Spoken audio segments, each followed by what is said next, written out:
Le 15e hadith, الحديث الخامس عشر عن أنس بن مالك رضي الله عنه عن النبي صلى الله عليه وسلم قال: لا عدوى ولا طيرة ويعجبني الفأل. قال: وما الفأل؟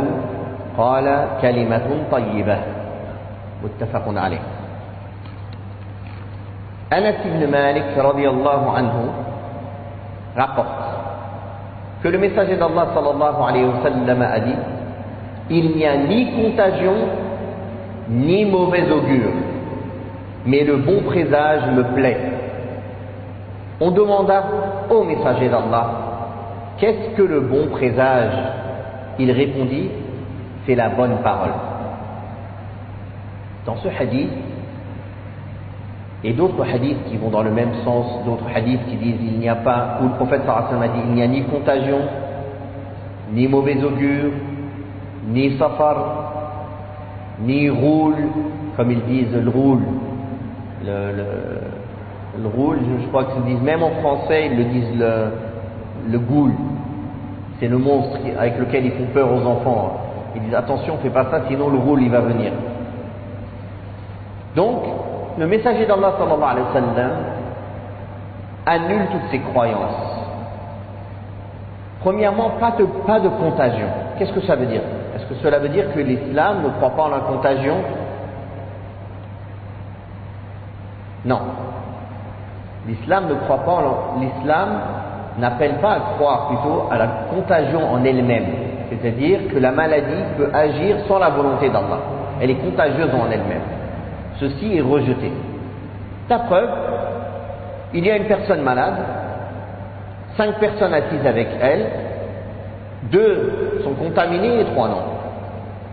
Si la contagion agissait de sa propre volonté, tout le monde serait contaminé, n'est-ce pas?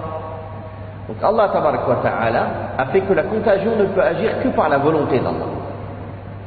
On pourrait comprendre de ce hadith que la contagion n'existe pas, mais d'autres hadiths viennent prouver que le prophète sallallahu alayhi wa sallam nous a interdit de prendre des gens en bonne santé et de les mélanger avec des personnes malades.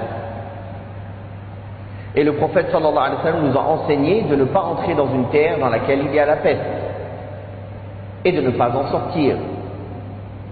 Donc, en réunissant tous ces hadiths, on comprend mieux ce qui est voulu par cela. C'est d'annuler et d'annihiler les croyances qui existaient à l'époque pré-islamique, dans le Jahiliya, dans lesquelles ils croyaient que la maladie, la contagion agissait d'elle-même, indépendamment de la volonté d'Allah et de sa destinée.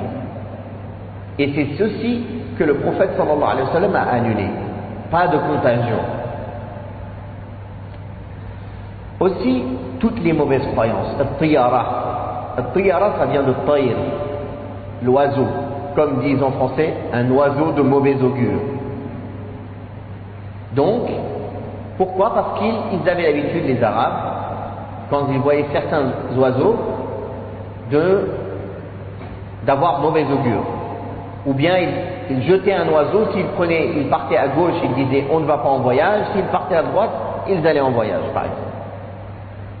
Donc, le prophète sallallahu alayhi wa sallam a rejeté cela.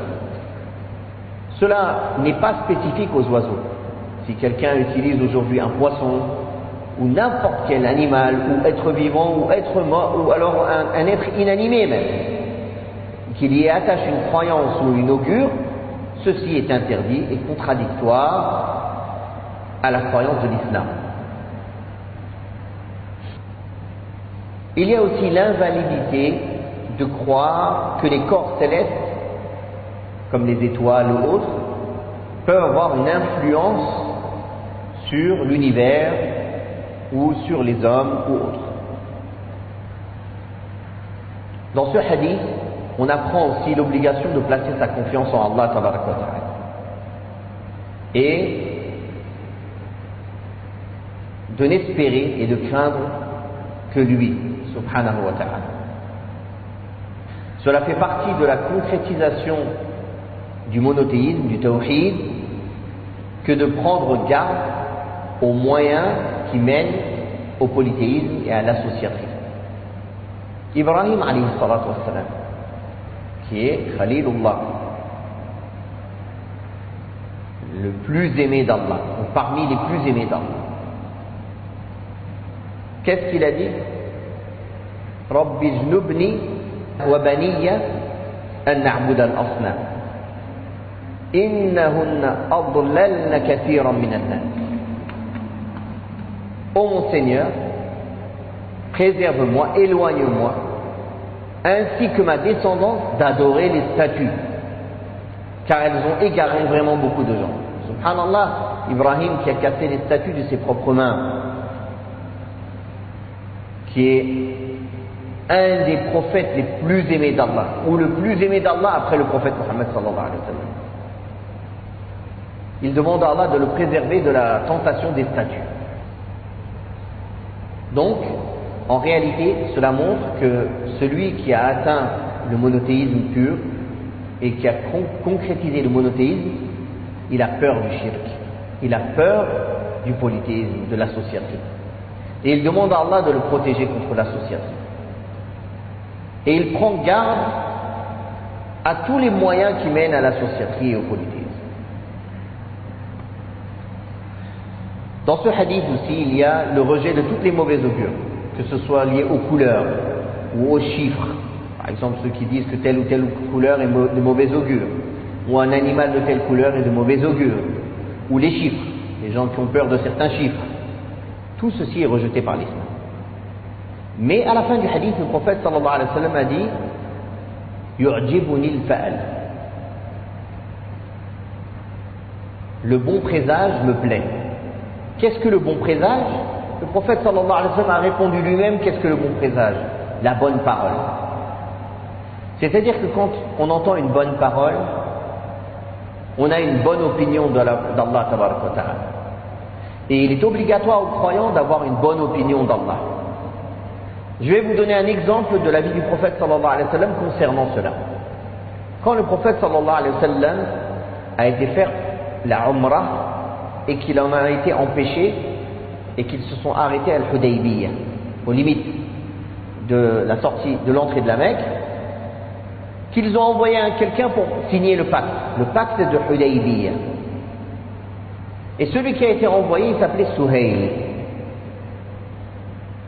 Et le prophète sallallahu alayhi wa sallam, en entendant Suhayl qui veut dire la facilité, il a eu un bon présage, c'est-à-dire qu'Allah va faciliter. C'est ça la mise en pratique de ce hadith.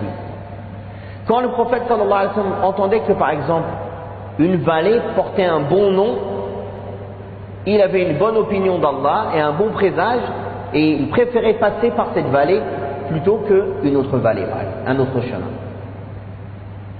Donc ceci ne fait pas partie du mauvais augure. Le mauvais augure, c'est tout ce qui concerne le mal,